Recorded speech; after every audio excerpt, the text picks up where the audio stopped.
Nas últimas semanas, a Yasmin Brunet, que está participando desse programa aí, BBB 24, revelou que o confinamento tem afetado a sua compulsão alimentar e que ela se sente completamente descompensada. Então, para esclarecer esse tema, nós temos aqui uma roda de conversa com a endocrinologista e metabologista, doutora Elaine Dias, essa bonitinha que você já conhece. Muito bem, a psicóloga Elisângela Nina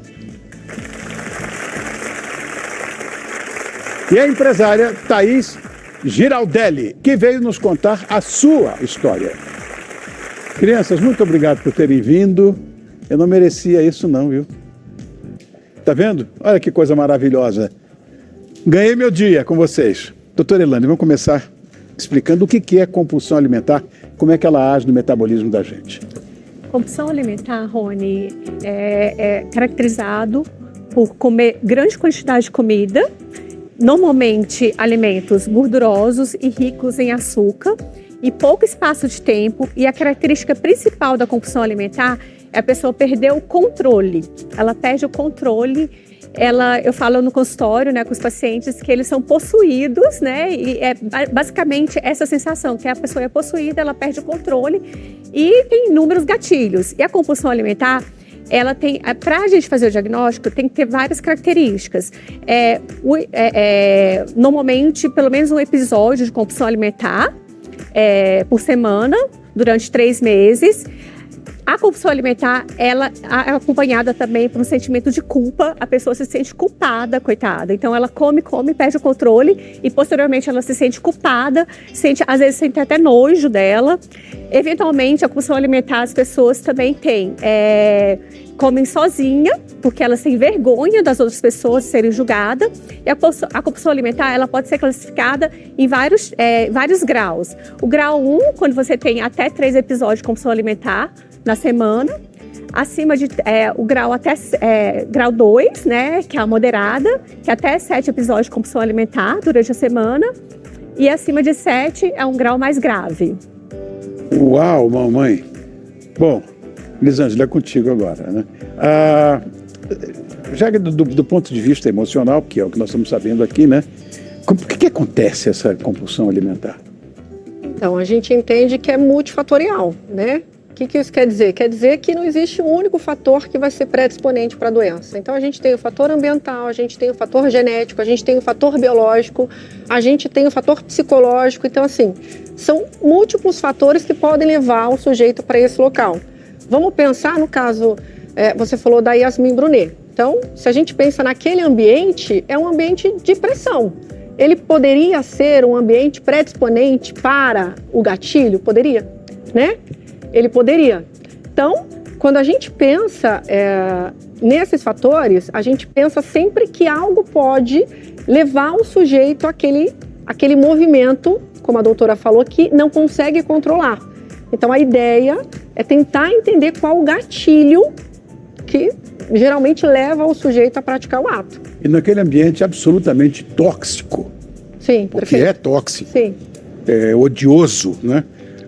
É possível que os gatilhos todos aconteçam. Sim. De repente, todo mundo engordando nesse programa. Ela mesma fala em algum momento que o que acontece ali está trazendo gatilhos para ela, né? Eu acho que em algum grau ela tá identificando alguma coisa acontecendo ali dentro. Tá, aí você já teve também compulsão alimentar, estou sabendo, né? E você vai... Quer dizer, outros transtornos alimentares para que teve também, né? Conta a sua história pra gente. Sim, Rony, eu tive compulsão alimentar. Na verdade, isso é uma doença em tratamento, né? A gente tem que tomar cuidado porque ela volta o tempo todo. E o que acontece é que eu aliei a compulsão alimentar à anorexia e a bulimia e aí tratamento psiquiátrico junto a isso. Porque o que acontece? A gente come, no meu específico era o período da noite, que era muito, consumia muito, eu só queria chocolate, coisas extremamente gordurosas, muito. E depois no dia seguinte eu tinha culpa e precisava emagrecer tudo que eu tinha consumido. Uau! E aí eu ficava desesperada pra ficar magra, mas eu queria consumir mais comida à noite no dia seguinte. E era só à noite, mas era muito. Era, por exemplo, comia uma caixa de bombom, comia um bolo inteiro, alguma coisa do tipo, e não era fome. Eu percebia que era uma saciedade realmente emocional. Eu precisava daquilo emocionalmente, eu sentia isso, né? Eu cheguei a ficar com 43 quilos, tive anorexia realmente, assim, fiquei quase internada, né? Precisei ficar. Sim. E aí depois eu fico oscilando entre muito magra e um peso irregular, que pra mim, que também acaba trazendo distúrbio de imagem, não era bom, eu queria ficar magra, não me via magra e queria comer, então... Isso somado à bulimia também. Eu não fazia, por exemplo, eu não provocava vômito, mas eu queria tomar remédio para diuréticos, entendeu? O que podia fazer para emagrecer. Uau! Bom, vamos ver o vídeo da Yasmin? Porque ainda vamos entender a nossa pauta. Roda aí, criançada! Eu tô completamente descompensada na alimentação, eu tô muito ansiosa. E eu já tive questões alimentares, então, tipo, eu tô depositando absolutamente tudo na comida. O que eu pensei que poderia ser assim, mas eu achei que não seria tão intenso como tá sendo. A questão da comida, eu digo. É muito doido que, então, quem tem questões alimentares vai conseguir entender isso. Você se sente cheio e vazio ao mesmo tempo. E parece que o único momento que eu não penso, que eu não fico ansiosa, é o momento que eu como, mas logo em seguida já vem de novo. Bom, então, Elaine, como é que é o tratamento médico para uma situação dessa? Porque é uma coisa estranha, compulsão. E é preciso que tenha acompanhamento médico nessa história também, além do psicológico, né? Sim. É um tratamento multidisciplinar. É triste de ver, né, uma pessoa que sofre de compulsão alimentar, porque ela não tem culpa de sofrer de compulsão alimentar. Tem vários estudos mostrando que é uma alteração bioquímica do cérebro, neuroendocrinológica, que é a alteração dos receptores de dopamina, numa região que chama núcleo accumbens. E essas pessoas que sofrem de compulsão alimentar, elas têm uma quantidade menor desses receptores de dopaminérgicos, então elas procuram prazer imediato o tempo todo, por isso que elas perdem o controle. Então, assim, essas pessoas não têm culpa de ter esse transtorno, essas pessoas têm que ser acolhidas, principalmente acolhidas pela família, pelos amigos, não podem ser julgadas e tem que ser um tratamento multidisciplinar. E é muito comum, viu, Rony? 5% da população, 4 a 5% da população mundial tem transtorno de compulsão alimentar e 50% das pessoas que sofrem com obesidade também tem transtorno de compulsão alimentar. Então, o tratamento é médico, normalmente endocrinologista, né, um psiquiatra, a psicóloga é essencial, né? Normalmente a gente indica terapia cognitiva comportamental e a nutricionista é essencial também, né? Então, um tratamento totalmente multidisciplinar. E tem medicamentos específicos. Isso que eu ia perguntar. Existem medicamentos hoje no Brasil que está aprovado pela Anvisa, é o Junev, o medicamento para transtorno de compulsão alimentar. É claro que tem outros medicamentos off-label, tipo topiramato. E assim, quem sofre de transtorno de compulsão alimentar, como a Thaís mesmo falou, normalmente tem uma mistura de vários transtornos, entendeu? Normalmente tem a bulimia, que é uma medida compensatória, né? No caso da Thaís, ela tomava diurético para compensar aquela ingesta de comida. Tem pessoas que fazem muita atividade física, sabe? Come, e depois faz atividade física para compensar. Tem pessoas que tomam, induzem o vômito, que é o mais comum, né? E tem pessoas que tomam laxantes. Enfim, tem vários. E a pessoa que sofre de transtorno alimentar, ela sofre de vários tipos de transtorno.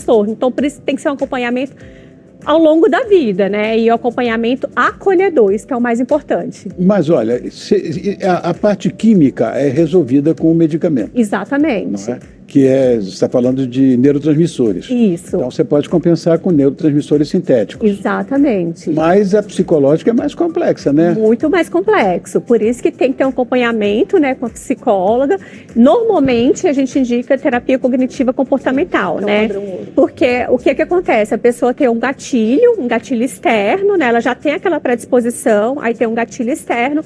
E aí a gente fala do período de fissura, que ela só pensa em comer, que é o prazer imediato. Aí a terapeuta vai falar para ela, olha, nesse momento de fissura, não tem como você falar, não vou comer. Pense em outra coisa, né? A doutora pode falar melhor pra gente então, aqui. Elisângela, quais são as terapias que você utiliza ou que são utilizadas em caso de transtorno alimentar? Então, como a doutora falou, hoje o padrão ouro a gente chama a terapia cognitivo comportamental. E aí, o que você faz com esse paciente? A Yasmin falou no vídeo, né? Eu me sinto vazia e cheia ao mesmo tempo.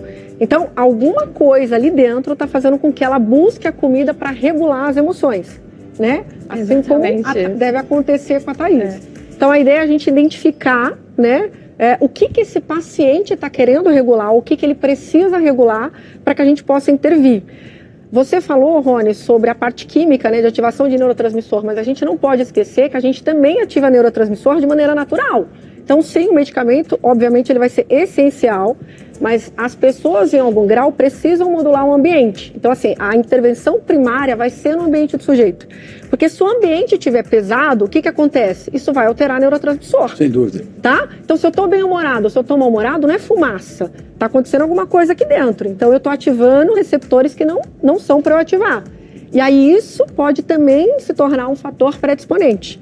Então, por isso que o ambiente, ele é perigosíssimo, né? Então, a gente geralmente faz a intervenção no ambiente do sujeito também, para que ele possa ativar neurotransmissores mais funcionais, como a doutora falou, dopaminérgico, serotoninérgico, que vão ajudar a regular esse metabolismo também. Bom, agora, Thaís, a menina lá, Yasmin Brunet, ela foi alvo de comentário, de chacota, enfim, porque ela comia demais lá no BBB. Agora, quem estava ao redor dela? Será que entendia o que estava acontecendo? Como é que era a reação dos amigos, por exemplo, familiares? Não, ninguém entende. Mais comum era, nossa, mas pra onde vai tudo isso? Nossa, você come o dia inteiro, pra onde vai? Nossa, mas você é magra assim, come tanto. Então, uma coisa que eu comecei a fazer também foi comer escondido mesmo. E aí, abria a geladeira, comia lá escondido e sentava pra ninguém ver. E quando eu estava na fase muito magra, todo mundo, você tá doente? Mas o que aconteceu? Não, você tá com alguma doença grave. Então, nunca tinha acolhimento, somente julgamento, ninguém entende. Bom, qual é a diferença, Elaine, entre compulsão alimentar e o tal do comer emocional? Existe isso? Existe. A compulsão alimentar, a característica principal é a perder o controle. A pessoa realmente perde o controle, assim. Mais uma vez, a pessoa é possuída, ela não tem culpa, ela perde o controle, por isso que entra a psicologia aí, né, para fazer o que fazer quando você está perdendo o controle, né, e evitar os gatilhos, sem sombra de dúvidas. O comer emocional é aquela pessoa que come, aí já é outra região do cérebro, né, que é uma região que a gente chama de sistema límbico, que é o sistema da emoção. Que aí ela come por prazer, né? Que comer por prazer é muito bom, claro. Adoro comer. Eu também. Quem não gosta, né? Eu falo que comida é uma forma de comer é uma forma de prazer, uma forma de socializar. Então, sem dúvida, vamos comer, pelo amor de Deus, mas vamos estar conscientes do que a gente está comendo, porque a pessoa que sofre de compulsão alimentar, ela não está consciente do que ela está comendo. E o comer emocional é esse comer gostoso, né? Com prazer, mas o ruim do comer emocional é a recompensa, tipo, eu mereço, sabe?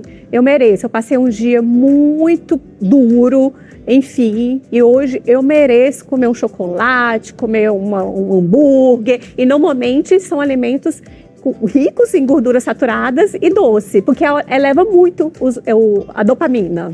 Tá, isso está mais do que entendido, né? Agora, Elisângela, eu adoro tudo que é gorduroso, doce, entendeu? Não tem compulsão, né? Mas eu gosto. Rony, tem um estudo que eles fizeram. Eu gosto de bacon. Mas é uma delícia. Eu gosto de olho de sogra. Eles fizeram um estudo avaliando a quantidade de neurotransmissor, né, dopamina, que quando a pessoa come, quando a pessoa usa droga, né, tipo, eles compararam cocaína com doce. Uau. As pessoas que são viciadas, que têm essas alterações dopaminérgicas, né, que sofrem de transtorno de compulsão alimentar. Quando elas comem doce, aumenta muito mais a quantidade de dopamina do que ingerir drogas, né, ilícitas, né, como a cocaína. Então, para você ter ideia, realmente é um vício mesmo, é incontrolável. Paola, aquilo que eu falo sempre para você, agora não falar mais não, que eu sou açucólatra. Adoro doce, então não vou dizer mais não. É perigoso. Tem alguma coisa, né? Qual recado você daria para os jovens ou para as pessoas que estão começando, que estão se identificando nessa situação? O que eu percebo hoje ainda é que as pessoas têm muito preconceito em procurar ajuda. Seja a psicóloga, psiquiatra, elas têm preconceito porque isso é admitir que elas têm um distúrbio. Então eu, há 3 anos atrás, eu falei, não, eu tomei uma atitude que eu ia procurar, comecei um tratamento psiquiátrico para tentar controlar isso, e eu acho... Lógico que isso acontece entre altos e baixos, depende dos fatores que acontecem na minha vida, tudo.